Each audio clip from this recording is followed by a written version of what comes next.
voici la partie sur les enzymes. Les enzymes sont des protéines qui sont composées de différents acides aminés, d'une chaîne d'acides aminés. Donc ce sont des grandes molécules. Et comme vous l'avez vu dans les protides, les protéines ou les grandes molécules vont avoir une forme particulière. Cette forme particulière est très importante chez les enzymes parce que la forme de l'enzyme va donner le rôle de l'enzyme. Alors, c'est une molécule qui est fabriquée par les cellules, c'est pour ça que l'on va l'appeler biocatalyseur. Bio parce que c'est fabriqué par le vivant, et catalyseur parce qu'elle va aider à réaliser des réactions chimiques. Pour réaliser une réaction chimique, généralement on a besoin d'énergie. L'énergie d'activation, c'est l'énergie qui va être utile pour activer une réaction chimique. Si on n'a pas d'enzyme, c'est-à-dire dans un milieu non vivant, on peut réaliser des réactions chimiques, mais il va falloir utiliser beaucoup d'énergie. Ou alors un catalyseur, mais un catalyseur chimique. Avec une enzyme, c'est-à-dire un biocatalyseur, l'énergie pour activer la réaction chimique sera beaucoup plus faible.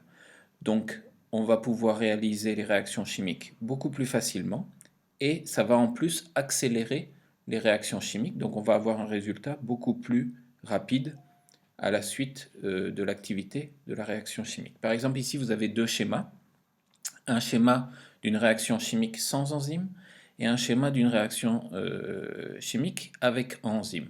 En fait, il faut représenter le début de la réaction chimique avec l'énergie d'activation, où on a un petit bonhomme qui pousse une boule sur une longue pente, donc il faut une grande énergie d'activation pour ensuite réaliser la réaction chimique et pour avoir un résultat d'énergie nette dégagée par l'hydrolyse du lactose. Ici, on va hydrolyser le lactose. Donc on a très peu d'énergie qui vont être obtenues après le résultat de la réaction chimique. Par rapport à l'énergie d'activation, l'énergie obtenue, elle est minimale. Alors que si on utilise la lactase va permettre d'utiliser une énergie d'activation qui est beaucoup plus faible. Donc le résultat final, c'est que l'énergie libérée sera beaucoup plus importante à la fin de la réaction chimique. Regardez maintenant l'énergie nette dégagée par l'hydrolyse du lactose, elle est beaucoup plus importante qu'au départ, sans enzyme.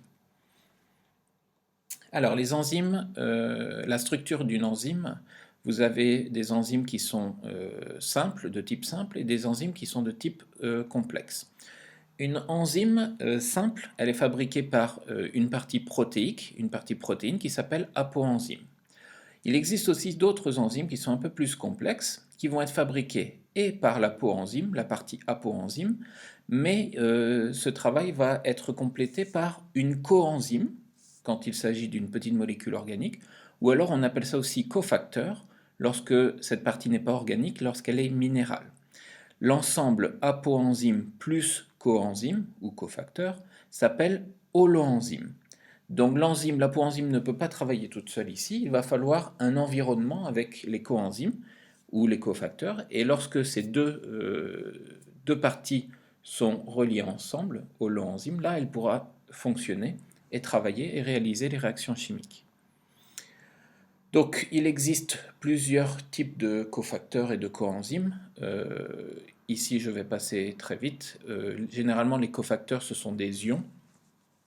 Et l'environnement autour de l'enzyme va permettre, donc si vous avez beaucoup d'ions autour de l'enzyme, ça va permettre à l'enzyme de beaucoup mieux fonctionner sans cet environnement, sans cofacteur. La partie coenzyme, ce sont les vitamines donc, qui sont d'origine organique et qui vont avoir le même rôle, c'est-à-dire d'aider l'enzyme à fonctionner. Donc ici vous avez la même image avec l'apoenzyme qui est tout seul, le coenzyme. Les deux ensemble vont former la protéine qui sera active que l'on appelle holoenzyme.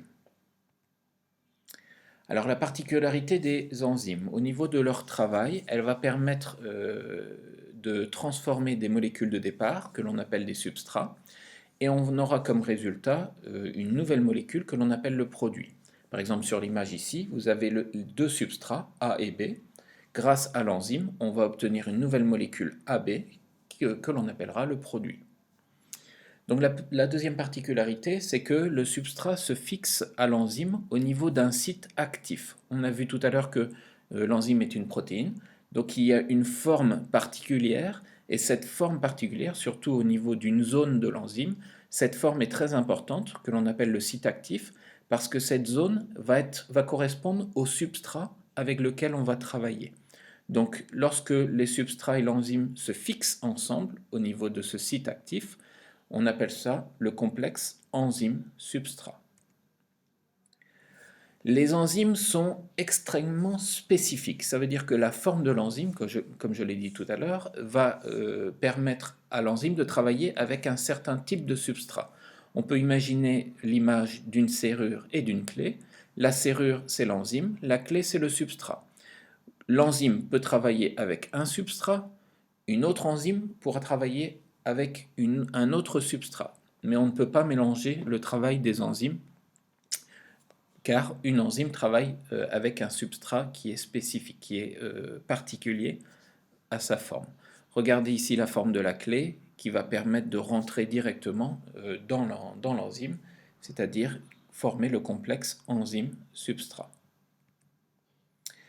Alors, les enzymes sont synthétisées à l'intérieur des cellules, mais elles peuvent travailler soit directement dans la cellule, si elle en a besoin, ou alors elles peuvent être libérées par les cellules pour fonctionner à l'extérieur de la cellule.